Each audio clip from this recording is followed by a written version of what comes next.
Kita sa video ang itim na hose na ito mula sa oil tanker papunta sa bakod ng isang bahay. May malaki palang imbakan ng langis o fuel storage tank sa bakuran na ayon sa mga otoridad umorder daw ng 10,000 litro ng diesel.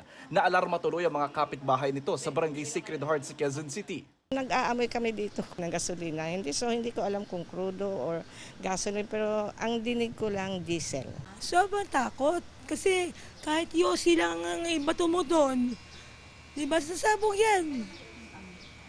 Kasi nakalagay doon sa tanker, di ba, 50 feet, ganon, di ba nakalagay yon? Yes, na walang smoke.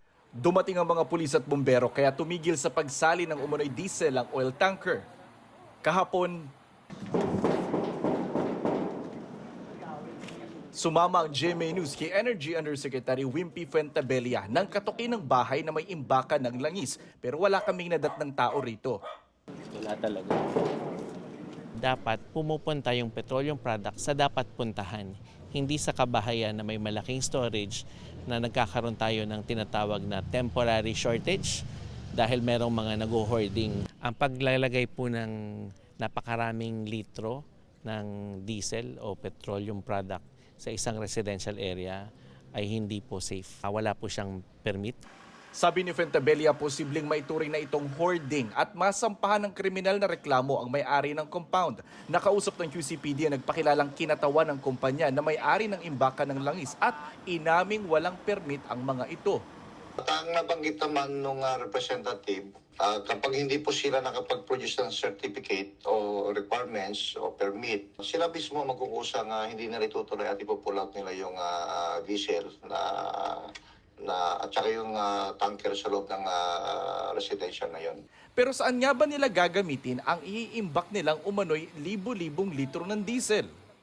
Paliwanag nila, personal consumption. Nagpapabricate sila ng may mga metalworks na may nabanggitin, gagamitin na sa generator. Sabi ng barangay, hindi nila kilala ang may-ari ng bahay. Hindi rin daw ipinaalam sa kanila na magtatayo roon ng malaking imbakan ng langis. Hindi kami aware na may ang daan.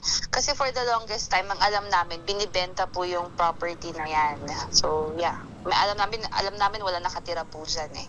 Sabi ng DOE, hindi tulad ng crudo, nabubulok ang diesel kaya hindi dapat iniimbak ng matagal.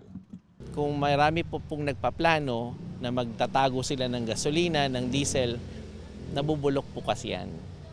So dapat po ginagamit yan. Yun din yung rason kung bakit ang Strategic Petroleum Reserve ay crude oil. Hindi po siya yung finished product na tinatago kasi may expiration po siya. Case build-up na ang gagawin ngayon ng DOE at QCPD laban sa may-ari ng bahay at sa supplier nila ng langis. Ngayong araw, magsusumite ang mga residente ng petition letter sa Quezon City LGU para humingi ng tulong. Nauna nang sinabi ng Department of Energy na ang pagbili ng petrolyo at paglalagay sa fuel-grade drums ay pwede kung para ito sa mga consumer na kailangan ito sa operasyon, tulad ng fishing vessels at marine equipment operators, mga ospital at ibang pasilidad na gumagamit ng generator sets, telecommunication facilities, at mga negosyong mayroong lehitimong operational requirement. Ito ang unang balita sa Quezon City. Jonathan Andal, GMA News.